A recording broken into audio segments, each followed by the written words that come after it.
जय श्रीराम. आज श्रीरामचरितमानस भाग 239.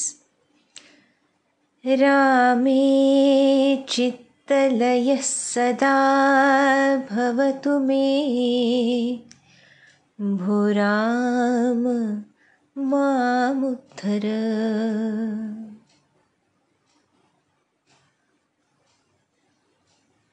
चित्तलय झाल्यामुळे ज्या वेळेला कोमल मृदू अशी हृदयाची स्थिती होते,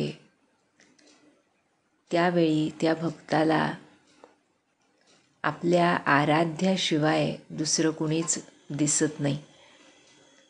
प्रत्येक क्षणी, प्रत्येक श्वासागणिक फक्त भगवत स्मरण हेच त्याचं आयुष्य बनतं. कोणत्या ना कोणत्या प्रकारे आपल्या आराध्याबद्दल बोलता यावं किंवा मग मौन राहून त्याच्या स्मरणात, नामात राहता यावं, ही एकच इच्छा त्या चित्तलय झालेल्या भक्ताच्या हृदयामध्ये निवास करते. याशिवाय कोणती इच्छा तिथं जन्मच घेऊ शकत नाही.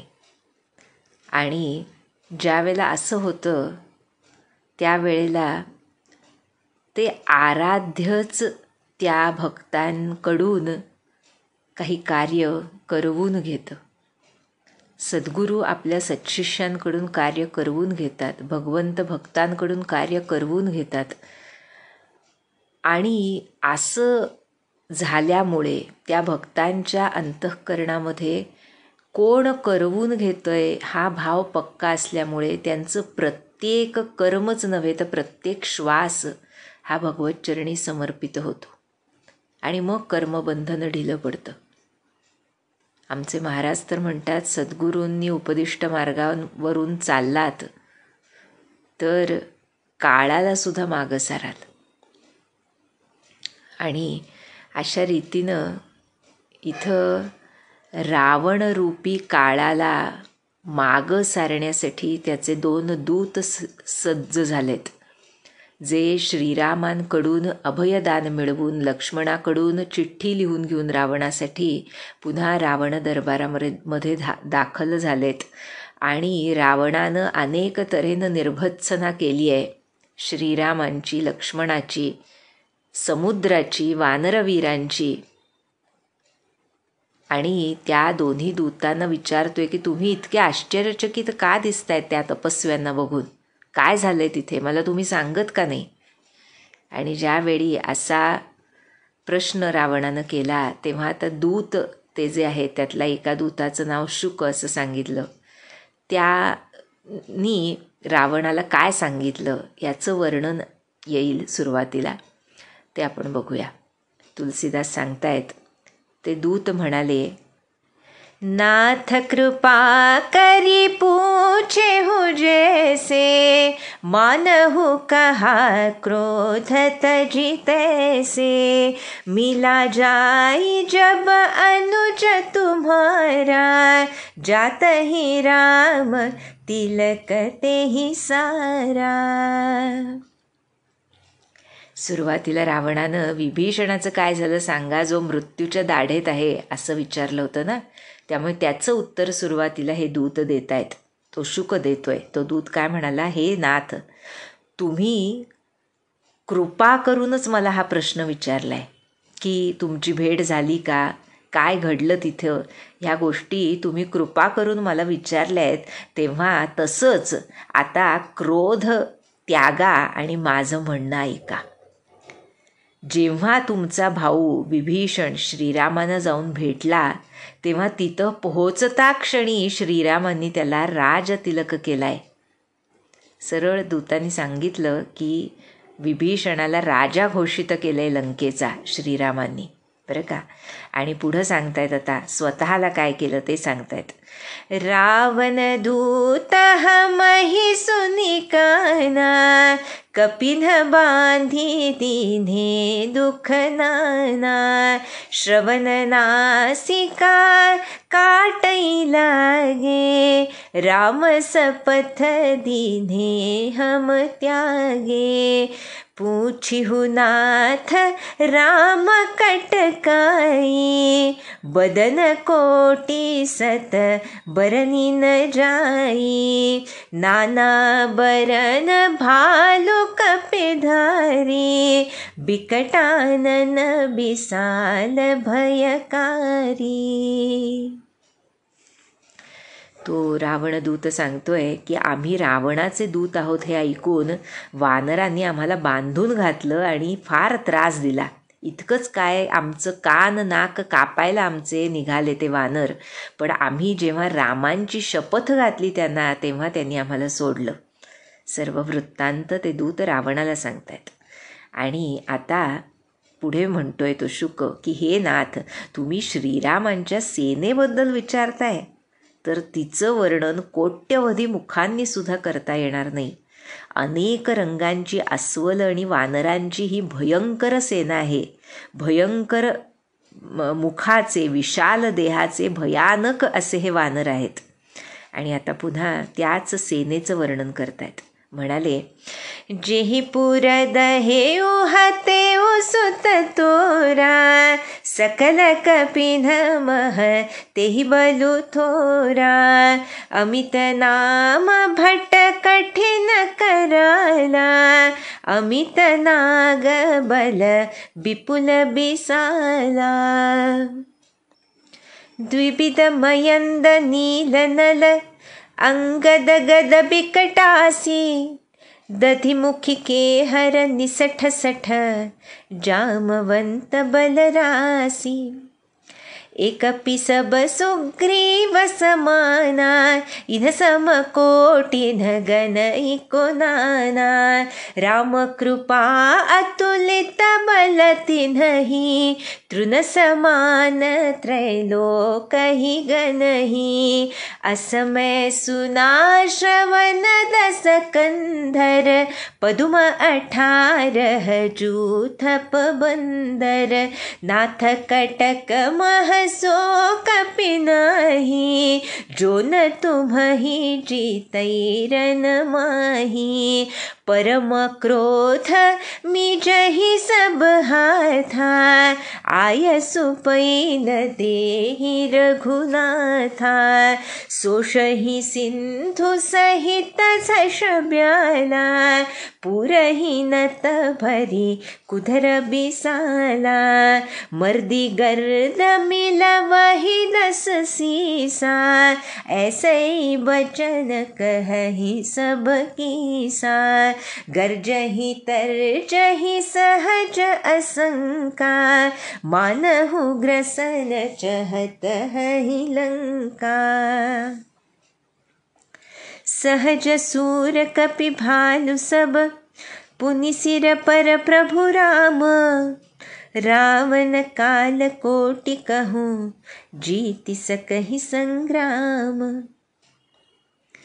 सांगतायत दूत, हे रावण, आपण सर्वजण ज्या दूतामुळे भयभीत झालो होतो, ज्यानं नगर जाळलं आणि आपला पुत्र अक्षकुमार याला मारलं, त्या वानराचं बळ सुद्धा ह्या सर्व वानरांमध्ये कमीच म्हटलं पाहिजे. म्हणजे तोच इतका बलशाली आहे तर इतर सर्व वानर सुद्धा त्याच ताकदीचे आहेत. असंख्य नावं असलेले अत्यंत कठोर आणि भयंकर योद्धे आहेत. असंख्य हत्तींचं बळ आहे त्यांमध्ये आणि अत्यंत विशाल असे वानर आहेत, अस्वल आहेत. त्यांची नावं सांगतायत आता काही. द्विविध मयंद नील नल अंगद गद विकटास्य दधिमुख केसरी निषठ शठ जांबवन, हे सर्व बळाचे सागर आहेत, बलराशी आहेत. जणू सर्व वानर बलशाली असण्यामध्ये सुग्रीवासारखे आहेत. आणि असे 1-2 नाही, हे रावणा कोट्यवधी आहेत. त्या असंख्यांची गणती कोण बरं करू शकेल. आणि रामकृपा अतुलित बलतीनही, श्रीराम कृपेमुळे अतुलनीय असं बल आहे त्यांच्यामध्ये आणि ते तिन्ही लोकांना कसपटाप्रमाणे तुच्छ समजतात, असे बलशाली आहेत. हे दशग्रीवा रावणा, मी ऐकलंय की 18 पद्म हे वानरांचे सेनापती आहेत. त्यामुळे हे नाथ लक्षात घ्या, त्या सेनेमध्ये तुम्हाला युद्धात जिंकू शकणार नाही असं एकही वानर नाही. काय वर्णन केलंय पहा वानर सेनेचं, काय मदत मिळाली आहे, काय सहाय्य मिळालं आहे पहा श्रीरामांना या सर्व वानरांचं. काय भाग्यशाली आहेत पहा हे वानर, नाही का. त्यामुळे पुढे सांगतोय तो शुकदूत की सर्वच्या सर्व वानर क्रोधानं हात चोळत बसलेत की कधी एकदा तुमचा निकाल लावतो, पण रघुनाथांनी त्यांना अजून आज्ञा दिली नाहीये. पण ते वानर म्हणतायत आम्ही मासे आणि सर्प यांच्यासह त्या समुद्राला शोषून टाकू, नाहीतर मोठमोठ्या पर्वतांना आणून त्या समुद्राला भरून टाकू. असे बलशाली ते वानर आहेत. आणि सर्वजण गर्जना करतायत की रावणाला चिरडून आम्ही त्याला धुळीत मिळवू. मर्दी गर्द मिलवही दस सीसा.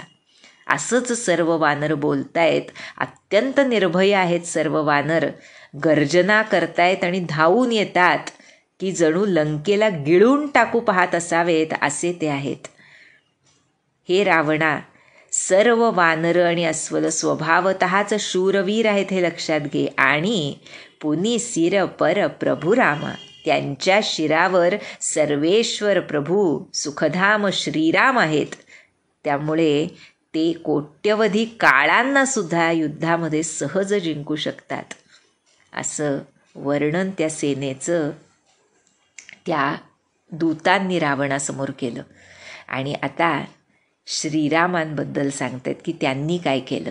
ते दूत सांगतायत रावणाला, म्हणाले, राम तेज बल बुद्धि विपुलाई, शेष सहस सत सकहि न गाई, सकसर एक सोषि सत सागर, तव भ्रात ही पूछेहु नयनागर, तासु बचन सुनि सागर पाही, मागत पंथ कृपा मन माही, सुनत बचन बिहसा दस सीसा, जो असीमति सहाय कृत कीसा, सहज भीरु कर बचन दृढ़ाई, सागर सन ठानी मचलाई, मूढ़ मृषा का करसी बढ़ाई, रिपुबल बुद्धि थाह में पाई. हे रावणा, हे स्वामी, श्रीरामचंद्रांचं सामर्थ्य, बल आणि बुद्धी त्याची थोरवी तर लाखो शेषसुद्धा तुम्हाला सांगू शकणार नाहीत, जे एका बाणानं शेकडो समुद्र शोषून घेऊ शकतात. पण अत्यंत नीती निपुण आहेत श्रीराम. त्यामुळे तुमच्या भावाला विभीषणाला त्यांनी उपाय विचारला समुद्र उल्लंघण्याचा, आणि त्यानं सांगितल्याप्रमाणे आता श्रीराम समुद्राला वाट मागण्यासाठी विनवणी करतायत. कृपा निधान आहेत, त्यांच्या मनामध्ये कृपा भरलेली आहे. आणि म्हणून समुद्राबद्दल सुद्धा त्यांच्या मनात करुणा आहे, आणि म्हणून ते त्याला शोषून टाकत नाही आहेत. असं की किती जाणलं आहे पहा दूतांनी. खरोखर पूर्व पुण्य असेल तरच भगवंतांना ओळखू शकतं. त्यांचे गुण खऱ्या अर्थानं हृदयामध्ये स्पष्टपणे समजू शकतात आणि मग ते आचरणात येऊ शकतात. या दूतांना खरोखर श्रीराम लक्ष्मणाच्या दर्शनानंच ते जणू ज्ञान निपजलंय हृदयामध्ये, आणि त्यामुळे अतिशय योग्य शब्दामध्ये रावणासमोर वर्णन करतायत. अगोदर आपण बघितलं, रावणाचे मंत्रीगण रावणाच्या बाजूनी त्याला आनंद व्हावा असं बोलण्यामध्ये गुंग आहेत, भाट आहेत सर्वजण, रावणाचं गुणगौरव करतायत. पण श्रीरामांपासून घाबरण्याची गरज आहे हे त्याला कोणी सांगत नाही आहे. प्रत्येकजण मंत्री जो आहे रावणाचा तो त्याला मिसगाईड करतो आहे, आपण बघितलं. पण हे दूत मात्र प्रभू कृपेनंच अर्थात रावणासमोर यथास्थित वर्णन करतायत. आणि एवढं असूनसुद्धा रावणाला मात्र अजूनसुद्धा स्वतःचा अभिमान दूर सारता येत नाही. आजचं प्रवचन आहे ना 5 मेचं, अभिमानाबद्दलच आहे. हरळीसारखा आहे, आड येतो तो अभिमान, आड येतो. तसाच ह्या रावणाच्या आड अभिमान येतोय आणि त्यामुळे म्हणतोय, हसतोय आधी, सुनत बचन बिहसा दससीसा, जोरजोरात हसतोय आणि म्हणतोय, अशी बुद्धी आहे होय श्रीरामांची, त्यांनी वानरांची मदत घेतली आहे. अशी बुद्धी आहे की वानरांची मदत घ्यावी लागली. आणि जो विभीषण स्वभावतःच भित्रा आहे त्याचं बोलणं खरं मानून समुद्राशी बालहट्ट करतायत. अरे मूर्ख दूता, त्याचं खोटं मोठेपण काय मला सांगतोस? तू सांगितलंस ते पुरे. आता जो माझा शत्रू आहे त्या रामाच्या बलबुद्धीचं रहस्य मला कळून चुकलं. थाह मे पायी, कळला मला त्याचं थांग काय आहे, काय शत्रू आहे समजलं. वानरांची मैत्री केली आहे, वानरांचं सहाय्य घेतोय आणि समुद्र उल्लंघायचं ठरवतोय, समुद्राची विनवणी करून. आता मला समजलं काय शत्रू आहे असं म्हणून पुन्हा रावण हसायला लागला. पुढे म्हणतोय, विभीषणाबद्दल राग प्रचंड आहे रावणाच्या मनात आणि त्यामुळे म्हणतोय, सचिव सभीत विभीषण जाके, विजय विभूति कहाँ जगता के, सुनिखल बचन दूत रिस बढ़ी, समय विचारी पत्रिका काढ़ी, रामानुज दीन्ही यह पति, नाथ बचाई जुड़ावहु छाती, बिहसी बाम कर लीनी रावण, सचिव बोली सठ लाग बचावन. विभीषणासारखा भित्रा ज्याचा मंत्री आहे त्याला कसला विजय मिळणार, कसला ऐश्वर्य मिळणार या जगामध्ये, अशी निर्भत्सना रावण करतोय. आणि त्या दुष्ट खलबचन म्हटलंय, खल रावणाचं हे दुष्ट बोलणं ऐकून त्या दूताला सुद्धा क्रोध आला आणि ही संधी साधून त्यानं लक्ष्मणानं दिलेली चिठ्ठी, पत्रिका जी होती ती काढली बरं का, आणि म्हणाला की श्रीरामांचा धाकटा भाऊ लक्ष्मण यानं ही चिठ्ठी दिली आहे. ते ऐकून रावणानं हसतच डाव्या हातात ती चिठ्ठी घेतली, म्हणजे अतिशय निरादरानं तुच्छ लेखून डाव्या हातामध्ये ती चिठ्ठी घेतली आणि मंत्र्याला बोलवून तो मूर्ख रावण त्या मंत्र्याकडून ती चिठ्ठी वाचून घेऊ लागला. काय लिहिलं होतं त्यामध्ये, बातन मन ही रिझाई सठ, जनी घालसी कुलकीस, राम विरोधन उबरसी, सरन विष्णु अजईस, कीतजी मान अनुज इव, प्रभुपद पंकज भृंग, हो हि की राम सरानल, खलकुल सहित पतंग. चिठ्ठीमध्ये लक्ष्मणानं लिहिलंय, अरे मूर्खा, केवळ पोकळ गप्पा करून स्वतःच्या मनाची समजूत घालून देणं सोडून दे. आपलं कुल नष्ट आणि भ्रष्ट करू नकोस. रावणा, श्रीरामांना विरोध करून तू ब्रह्मा विष्णू महेशांना जरी शरण गेलास तरी तू वाचू शकणार नाहीस. 2 गोष्टी सांगितल्यात लक्ष्मणाने, 2 ऑप्शन्स दिलेत रावणाला बरं का पुढच्या दोह्यामध्ये, की पहिलं म्हणजे अभिमान सोड आणि आपला धाकटा भाऊ विभीषण त्याच्याप्रमाणे प्रभूंच्या पदपंकज भृंग, प्रभूंच्या चरणांचा भ्रमर बन बरं का.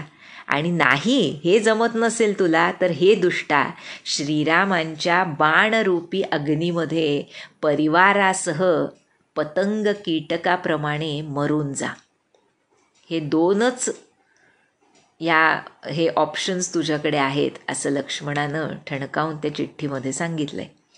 आणि जेव्हा त्या चिठ्ठीमध्ये लिहिलेलं त्या मंत्र्यानं वाचलं तेव्हा सुनतस भय मन मुख मुसुकाई, कहत दसानन सबहि सुनाई।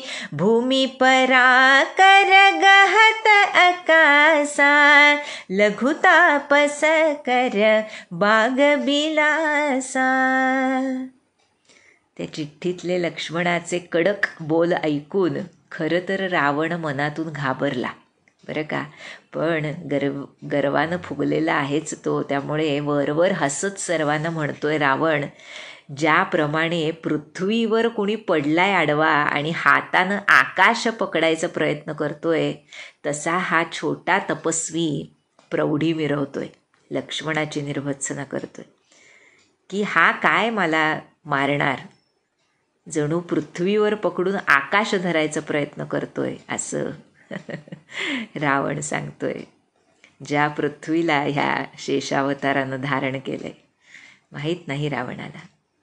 त्यामुळे हे ऐकून त्या दूताला पुन्हा एकदा क्रोध आला, पण आपल्या राजाला समजावतोय तो आता.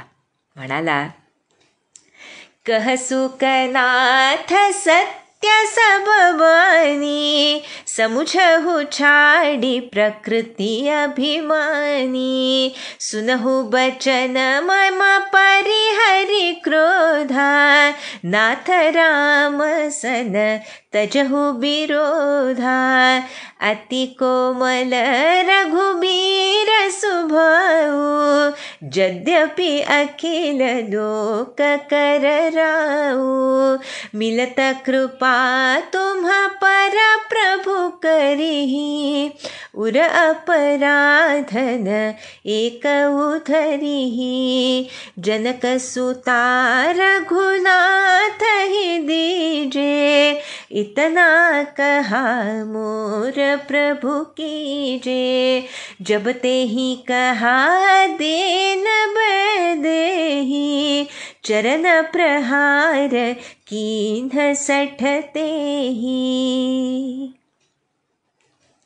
तो शुक म्हणतोय, हे राजा, तुझा अहंकारी स्वभाव सोडून दे आणि त्या पत्रात जे लिहिलंय लक्ष्मणानं ते खरं समज. क्रोध सोड, तुझा अभिमानी क्रोध, आणि माझं बोलणं ऐक. पुन्हा म्हणतोय, नाथ राम सन तजहु विरोधा. दूताला आपल्या राजाला वाचवायची इच्छा आहे, किती कळकळ आहे पहा. म्हणतो एवढी निर्भत्सना होऊन सुद्धा म्हणतोय, हे नाथ, श्रीरामांची वैर सोडून द्या. जरी रघुनाथ तिन्ही संपूर्ण लोकांचे स्वामी असले तरी सुद्धा अत्यंत कोमल स्वभावाचे आहेत, अति कोमल रघुबीर सुभाव. त्यामुळे तुम्ही त्यांना जाऊन भेटलात की त्या क्षणी प्रभू तुमच्यावर कृपा करतील आणि उर अपराधन एक उधरीही. जे हनुमंतांनी सांगितलं तेच हा दूत सांगतोय की तुमचा एकही अपराध ते मनामध्ये ठेवणार नाहीत. त्यामुळे मी सांगतोय, हे राजा, प्रभू श्रीरामांना जानकी मातेला देऊन टाका. एवढं माझं सांगणं पूर्ण करा. इतना कहा मोर प्रभू कीजे. इतकं अजिजींनी समजावलं त्या दूतानं. पण जब तेही कहा देन बैदेही, चरण प्रहार कीन सठते. ज्या क्षणी जानकीला परत द्यायला सांगितलं तेव्हा त्या दुष्ट रावणानं त्या दूताला, शुकाला लाथ मारली. आणि ज्या क्षणी त्यानं लाथ मारली तेव्हा नाई चरण सिरु चला सोतहा, कृपा सिंधु रघुनायक जहाँ। करि प्रणाम निज कथा सुनाई, राम कृपा अपनी गति पाई। ऋषि अगस्त्य की साप भवानी, राक्षस भय बुरहा मुनि ज्ञानी। बंदी राम पद बारहि बारा, मुनि निज आश्रम कहु पगुधारा। जेव्हा रावणाने लाथ मारली आणि आता काही माझं ऐकत नाहीये हे समजलं, त्यावेळी तो शुक, तो दूत विभीषणाप्रमाणेच पुन्हा एकदा आपल्या स्वामीच्या रावणाच्या पाया पडला, नतमस्तक झाला आणि पुन्हा नतमस्तक होऊन, आता खरं नतमस्तक होऊन कृपा सिंधू रघुनायक जिथे होते तिथे पुन्हा गेला. प्रणाम करून त्यानं सर्व आपलं म्हणणं सांगितलं, जे जे घडलं होतं लंकेमध्ये ते सांगितलं आणि राम कृपा आपनी गती पायी सांगितलं ना श्रीरामांनी. करऊ सद्य तेही साधू समाना, ज्यानं मला पूर्ण जो शरण आला, भयभीत होऊन शरण आला, आपले सर्व अवगुण त्यागण्याची इच्छा करून शरण आला, त्याला श्रीराम कृपेनं मुनी स्वरूप प्राप्त झालं सांगितलंय. का बरं? कारण आता शिवभगवान सांगतायत त्या दूताची कथा भवानी मातेला, की हे भवानी, खरं तर तो ज्ञानी मुनीच होता, पण अगस्त्य मुनींनी एकदा शाप दिल्यामुळे तो राक्षस झाला होता आणि वरचेवर श्रीरामचरणांना वंदन करून तो मुनी पुन्हा आपल्या आश्रमाला, आपल्या धामाला गेला. अशी कथा शिवभगवानांनी सांगितली. आणि इकडे आमचे श्रीराम समुद्र तटावर समुद्र राजाची विनवणी करत दर्भ अंथरून बसलेत. आपण बघितलं. तिकडे काय झालं ते सांगतायत आता तुलसीदास. विनयन मानत जलधी जडगयती निदिन भीती, बोले राम सकोप तब भय बिनु होईन प्रीती. आहा, काय कृपा असते पहा. 3 दिवस झाले इकडे, तरी जडबुद्धीच्या समुद्रानं म्हटलंय श्रीरामांची विनंती मानली नाही. तेव्हा श्रीरामांनी सकोप, क्रोधानं म्हणाले श्रीराम, की भयाशिवाय प्रीती होत नाही. हे जे आहे ना, हे कळणंच फार अवघड आहे. भय बिनू होईन प्रीती. संत सत्पुरुष आपण पूर्वीसुद्धा बघितलं की साम दाम दंड भेद, ज्याला त्यांनी ठरवलेलं असतं हृदयामध्ये की ह्याचा उद्धार करायचा, येन केन प्रकारेण ते आपल्या चरणाशी आणतात त्या भक्ताला, त्या शिष्याला, त्या जीवाला, अगदी जीवाला, कोणत्याही योनीतल्या जीवाला. अनेक उदाहरणं आहेत अशी, पण मुख्यत्वे करून मनुष्य जन्मामध्ये. इथे समुद्र राजावर क्रोध केलाय. इथं खरं त्या उद्धाराची गोष्ट नाही आहे, पण पुढे करतातच आहेत श्रीराम समुद्राचा सुद्धा उद्धार, त्याचं भयहरण. त्यामुळे जिथं जिथं म्हणून संत सत्पुरुषांना, भगवंतांना क्रोध येतो, तिथं तिथं त्यांना त्या साधकाच्या अंतःकरणामधला मल कसा दूर होईल याबद्दल त्यांना हृदयात इच्छा जागृत झालेली असते आणि त्यामुळे तो क्रोध असतो. अनेक संतांच्या बाबतीत असा उल्लेख आढळतो की काही काही लोक घाबरतात. काही संत असे मुख्यत्वे करून आमच्या भारतामध्ये आहेत आपल्या, की अनेक ठिकाणी असा उल्लेख येतो की त्यांच्या जवळ जायला घाबरायचे लोक. आणि याचं कारण हेच की त्यांच्या क्रोधाला न समजून घेतल्यामुळे साधक स्वतःच्या उद्धारापासून दूर राहतात. त्यामुळे इथे बोले राम सकोप तब भयबिनू होईन प्रीती, की त्यांनी सांगितलं की भयाशिवाय प्रीती होत नाही. म्हणजे मी इतकी विनवणी करतोय सागराची, तरी सागर ऐकत नाही. आणि आता लक्ष्मणांनी हे अगोदरच सांगितलं होतं नाही का, आणि तेव्हा श्रीराम म्हणाले होते असंच करूया, धीर धर. आणि तो धीर आता लक्ष्मणाला पण मनाला बरं वाटावं म्हणून सुद्धा श्रीरामांनी आता तो सोडलाय धीर आणि म्हणतायत, लक्ष्मण बाण सरासन आणू, सोशो बारिधी बिसिख कृसानू, सठसन बिनय कुटिल सन प्रीती, सहज कृपन सन सुंदर नीती, ममतारत सन ज्ञान कहानी, अतिलोभी सन बिरती बखानी, क्रोधी ही समकामी ही हरिक कथा, उसर बीज बये फल जथा. पुन्हा श्री महाराजांची आठवण होते की ते असोत, इथे भगवंत असोत, अनेक संत महात्मे असोत, आपल्या शिष्यांना, भक्तांना, समाजाला गोड शब्दामध्ये अनेकदा समजावत असतात. अनेक वेळा त्यांच्या प्रश्नांची उत्तरं अत्यंत कोमल शब्दात त्यांना समजतील, त्यांना अज्ञानी आहेत हे समजून करुणेनं देत असतात. पण कितीही केलं तरी ज्या वेळेला अभिमान सुटत नाही त्यावेळी मात्र त्या संत सत्पुरुषांना सुद्धा काही महाराजांची वचनं काय बोलावं. एक म्हणायचेच, एक स्वामी होते ते म्हणायचे की महाराज म्हणजे गिरमिट आहे, गोड बोलतील पण आतडी बाहेर काढल्याशिवाय राहायचे नाहीत, असं ते म्हणायचे. आणि काही वचनं महाराजांची खरंच तशी आहेत. जर आपण वचनांमधून गेलो, इथं ते बघायचं कारण नाही, कारण इथं श्रीरामांचीच वचनं त्याच तोडीची आहेत. त्याप्रमाणे इथे श्रीराम म्हणतायत, लक्ष्मणा धनुष्य बाण आण. आता मी अग्निबाणानं या समुद्राला शोषून टाकतो. आणि का सांगतायत, त्याचं कारण सांगतायत. सठसन विनय कुटिलसन प्रीती, सहज कृपन सन सुंदर नीती. पुढंही सांगितलंय, मूर्ख माणसाशी नम्र वागू नये सांगितलं. कुटिल माणसावर प्रेम करू नये. स्वभावानं कंजूष असलेल्या माणसाला उदारतेचा उपदेश करू नये. जो ममत्व आसक्तीमध्ये अडकलाय त्याला ज्ञानाची गोष्ट सांगू नये. अत्यंत लोभी माणसाला वैराग्याचं वर्णन त्याच्यासमोर करू नये. जो क्रोधीच आहे, ज्याला सतत राग येतो, त्या माणसाला शांततेची गोष्ट सांगू नये.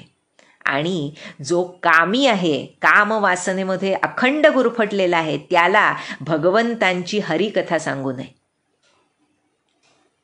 काय शब्द आहेत पहा श्रीरामांचे. याच शब्दांना अनुसरून अनेक संत एकांतात निघून जातात. आमचं नुकसान होतं, पण हे आम्ही लक्षात घेत नाही. पुढे म्हणतायत, का सांगू नये, ह्या सगळ्या गोष्टी मी का सांगितल्या, तर म्हणतायत की असं जर केलं, मूर्ख माणसाशी नम्र वर्तणूक, कुटिलावर प्रेम, कंजूष माणसाला उदारतेचा उपदेश, आसक्तीमध्ये अडकलेल्या ज्ञानाची गोष्ट, लोभी माणसाला वैराग्याची गोष्ट, क्रोधी माणसाला शांततेची गोष्ट आणि कामी माणसाला जर हरिकथा सांगितली तर त्याचा परिणाम नापीक जमिनीमध्ये बी पेरल्याप्रमाणे फुकट जातो. असं म्हणून असं कही रघुपती चाप चढ़ावा, यह मत लची मन के मन भावा, संधानी प्रभु बिसिख कराला, उठी उदधी उर अंतर ज्वाला. असं अत्यंत क्रोधाविष्ट तो रघुनाथांचा आवेश असा होता. ती झाकी अशी होती की आजूबाजूला असलेले लक्ष्मण, हनुमंत सर्वजण त्या क्रोधाला बघून स्तब्ध झालेत. कधीच बघितला नव्हता असा क्रोध श्रीरामांमध्ये. त्यांच्या हृदयामध्ये कधी एकदा जानकीची भेट होईल ही तळमळ लागून आहे. आणि समुद्र एवढी 3 दिवस विनवणी करून सुद्धा ऐकत नाही. आता त्यांच्या सहनशीलतेचा बांध फुटलाय प्रभूंच्या. त्यामुळे असं म्हणून धनुष्य सज्ज केलं. आणि हे बघून लक्ष्मणाला मात्र आनंद झाला. त्याला हा विचार फार चांगला वाटला.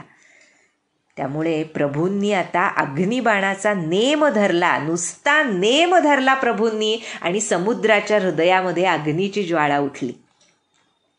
मकर उरग झषगन अकुलाने, जरत जंतु जलनिधि जब जाने, कनकथार भरी मनि गणनाना, विप्ररूप आयवु तजिमाना. मगर, साप, मासे त्या समुद्रातले सगळे व्याकुळ झाले. आणि जेव्हा समुद्रानं बघितलं, समुद्रराजानं, की जलचर जीव जळतायत, तेव्हा अभिमान सोडून श्रीरामांसाठी सोन्याच्या थाळीमध्ये अनेक रत्न घेऊन आपल्या उदरातली हा समुद्रराज विप्रवेशामध्ये वर आलाय समुद्रातून. आणि यावरून श्रीरामांच्या या कृतीवरून आता गरुडाला काकभुशुंडी एक उपदेश करतायत किंवा सांगतायत. काय सांगितलं?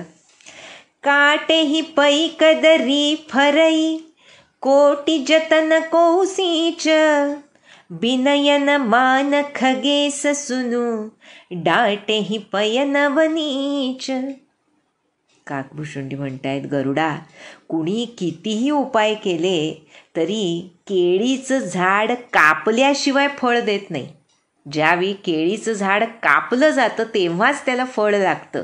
त्यामुळे नीच मनुष्य जो असतो तो नम्रतेनं मानत नाही, शासन केल्यानंतरच तो वागतो.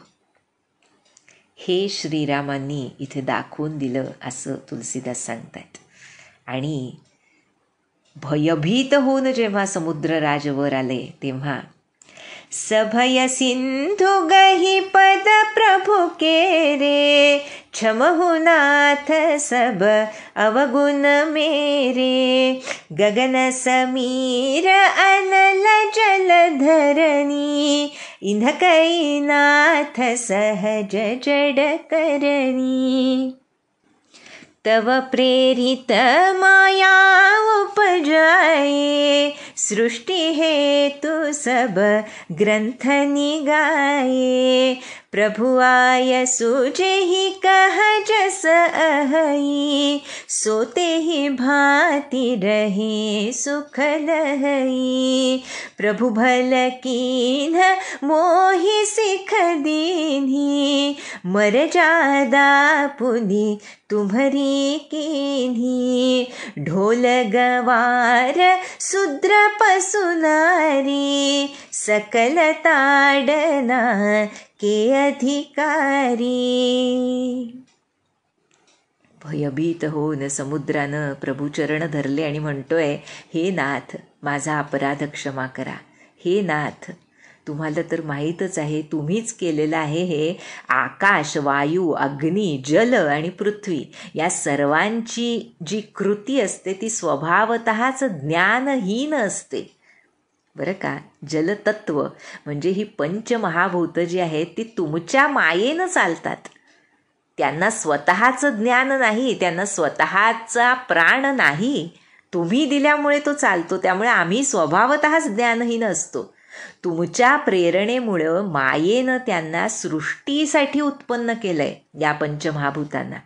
त्यामुळे सर्व ग्रंथांमध्ये स्वामी असंच सांगितलंय, ज्याच्यासाठी स्वामींची जशी आज्ञा असेल त्याप्रमाणे राहण्यातच सुख असतं. प्रभु आय सुजेही कह जस अहई सो तेही भांति रहे सुख लहई. ते मी केलं नाही, तुमची आज्ञा, तुम्ही तर विनंती करत होतात ती मी मानली नाही, म्हणतो एक प्रकारे समुद्र.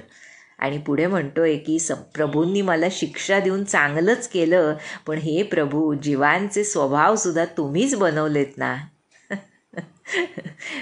मागे आपण बघितलं तसं आपण असं वागत असतो बऱ्याचदा, नाही का, की आमची चूक असते साधनेमध्ये आणि आम्ही म्हणतो, महाराज तुम्ही मला प्रेरित करत नाही किंवा तुमचीच इच्छा नाही, माझा प्रारब्ध योग नाही वगैरे वगैरे जी कारणं आम्ही देतो, त्याप्रमाणे एक प्रकारे इथे समुद्र कारण देतोय की तुम्हीच जीवांचे स्वभाव बनवलेत, त्यानुसार मी अभिमानी झालो आणि तुमची विनंती ऐकली नाही.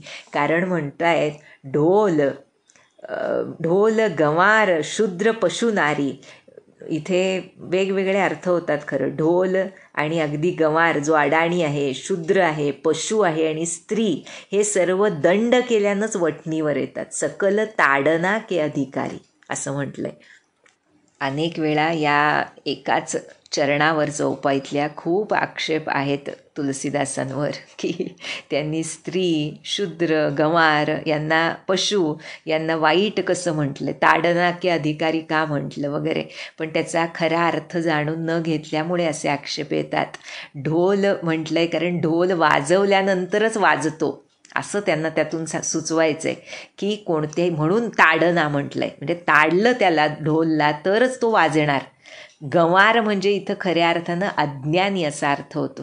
की जो अज्ञानी आहे त्याला खऱ्या अर्थानं ताडना म्हणजे काय, जे आपण अगोदर बघितलं की साम दाम दंडभेद यापैकी कोणता तरी एक मार्ग आणून मग वठणीवर आलं पाहिजे ना. ते अज्ञान नाहीसं करण्यासाठी कोणता ना कोणता मार्ग उपयोगात आणला पाहिजे. त्यामुळे ते त्याचे अधिकारी आहेत असं म्हटलंय तुलसीदासांनी. शूद्र म्हणजे हे जातमूलक नाही. खरं तर इथे जे चुकीची कामं करण्यामध्ये पारंगत आहेत असे मग ते कोणत्याही वर्णाचे असले तरीसुद्धा ते ताडना के अधिकारी म्हणजे त्यांना वठणीवर आणणं जरुरीचं असतं असं सांगायचं आहे. पशु म्हटलंय ते सुद्धा वाईट अर्थाने नाही, तर पशु जसे केवळ नॅचरल इन्स्टिंक्टनुसार जगतात त्यामुळे त्यांना हायर लाईफ नाही जे माणसाला आहे या दृष्टीनं इथं पशु हा उल्लेख केला आहे. आणि नारी म्हटलंय ते सुद्धा ताडना के अधिकारी या दृष्टीनं नाही, तर अनेक ठिकाणी आपण जे बघितलं कामिनी कांचन हे जे सांगितलं जातं तिथे कामिनी किंवा नारी याचा अर्थ लस्ट कामवासना असा होतो. त्याच अर्थानं तुलसीदासांनी इथे वापरलेलं आहे. स्त्री या अर्थाने नव्हे. ताडना के अधिकारी म्हणजे ते मारूनच टाकावं लागतं. ती वासना मारल्याशिवाय वठणीवर येऊ शकत नाही, म्हणजे तो जीव परमार्थ मार्गामध्ये पुढे जाऊ शकत नाही असा त्याचा अर्थ होतो. आणि आता शरण येऊन प्रभूंना समुद्र म्हणतोय, प्रभु प्रताप मैं जाब सुखाई, उतरी ही कटकुन मोरी बड़ाई, प्रभु आज्ञा अपेल श्रुति गाई, करऊं सो बेगी जो तुम ही सुहाई. प्रभू प्रतापामुळे मी सुकून जाईन आणि सेना पलीकडे उतरेल. यामध्ये काही माझं मोठेपण नाही, पण तरीसुद्धा प्रभूंची आज्ञा मोडता येत नाही असं वेदांनी सांगितलं आहे. त्यामुळे आता तुम्हाला जे बरं वाटेल ते मी त्वरित करतो, तुम्ही सांगाल तसं आता मी करतो, अशी शरणागती समुद्रानं प्रभूचरणाशी पत्करली. आणि ते ऐकून सुनत बिनीत बचन अति, कह कृपाल मुसुकाई, जेहि विधि उतरई कपि कटकु, तात सो कहु उपाई. समुद्रानं नम्रपणे विचारलेलं सांगितलेलं ऐकून कृपाळू श्रीराम हसून त्याला म्हणाले, हरकत नाही, असू दे बाबा रे, आता ज्या रीतीनं वानरसेना उतरून तुझ्या पलीकडे समुद्रापलीकडे जाईल असा उपाय मला सांग. आणि हे विचारल्यावर समुद्र सांगतोय, नाथ नील नल कपि द्वौ भाई, लरिकाई ऋषि आशीष पाई, तिन्हके परस किए गिर भारे, तरिहहि जलधि प्रताप तुम्हारे, मैं पुनि उरधरि प्रभु प्रभुताई, करिहऊँ बल अनुमान सहाई, एहि विधि नाथ पयोधि बंधाई, जेहि यह सुज सुलोकति हूँ गाई, एहि सर मम उत्तर तट बासी, हतहु नाथ खल नर अघरासी, सुनि कृपाल सागर मन पीरा, तुरत ही हरि राम रन धीरा, देखी राम बल पौरुष भारी, हर्षि पयो निधि भयबु सुखारी, सकल चरित कहि प्रभु ही सुनावा, चरण वंदी पाथोधि सिधावा. श्रीरामांनी विचारल्यावर समुद्राने सांगितलं, हे नाथ, नल आणि नील हे दोन वानर बंधू जे आहेत त्यांना लहानपणीच ऋषींनी आशीर्वाद दिलाय. काय आशीर्वाद, काय वर मिळालाय, तर त्यांनी स्पर्श केल्यानं मोठमोठे पर्वतसुद्धा तुमच्या प्रतापानं, प्रताप तुम्हारे, समुद्रामध्ये तरंगू लागतील. त्यामुळे प्रभुसत्ता लक्षात ठेवून आपल्या बळानुसार जे शक्य होईल ती मदत मी सुद्धा करीन.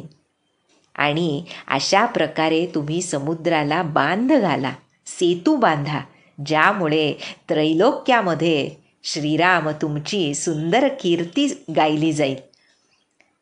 त्यामुळे हे सांगितल्यानंतर श्रीरामांना आनंद झाला. पण श्रीरामांनी शरसंधान केलेलं होतं ना, तो बाण एकदा धनुष्यावर चढवला की तो पुन्हा तुणीरात जाऊ शकत नाही.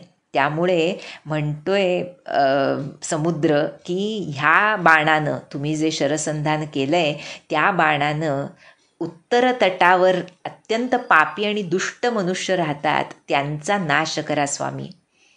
सर्वांना ते त्रास देतात. हे कळल्यानंतर कृपानिधान आणि रणधीर श्रीरामांनी समुद्राच्या मनातलं दुःख त्वरित दूर केलं आणि उत्तर तटावरच्या दुष्टांना मारून टाकलं. आणि हा प्रचंड श्रीरामांचा पराक्रम बघून समुद्र अत्यंत आनंदित झाला. सर्व हकीकत, जसे ते त्रास देत होते ती सर्व हकीकत त्यांनी प्रभूंना सांगितली आणि पुन्हा एकदा प्रभूचरणांना वंदन करून समुद्र निघून गेला. आणि आता ह्या सुंदरकांडाची सांगता तुलसीदास करतायत. म्हणाले, निज भवन गवने सिंधु श्री रघुपति यह मत भायभु यह चरित कलिमल हर जथामति दास तुलसी गायभु सुख भवन संशय समन दवन विषाद रघुपति गुण गना तजि सकल आस भरोस गावहि सुनहि संतत सठ मना.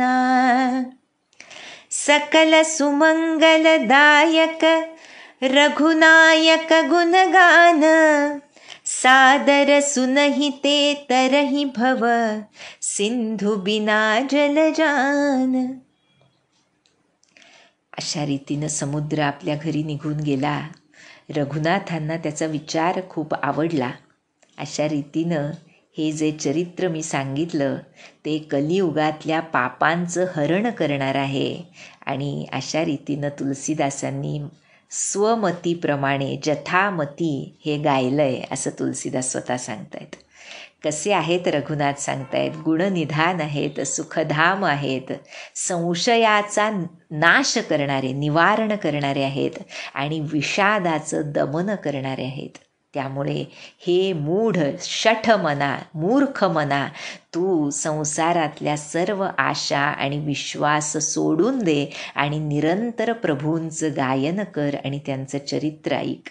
कारण रघुनाथांचं गुणगान हे मांगल्यदायक आहे.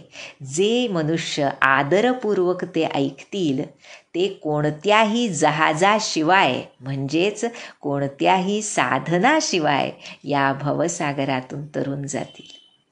अशा रीतीनं इथे सुंदरकांडाची सांगता सुंदर रीतीनं तुलसीदासांनी केली आहे. आणि हनुमंत विभीषण या भक्तोत्तमांची पराक्रमगाथा, भक्तिगाथा इथे सुफळ संपूर्ण होते. इति श्रीमद् रामचरितमानसे सकल कलिकलुष विध्वंसने पंचमः सोपान समाप्त. श्री सुंदरकांड समाप्त. जानकी जीवन स्मरण. जय जय राम.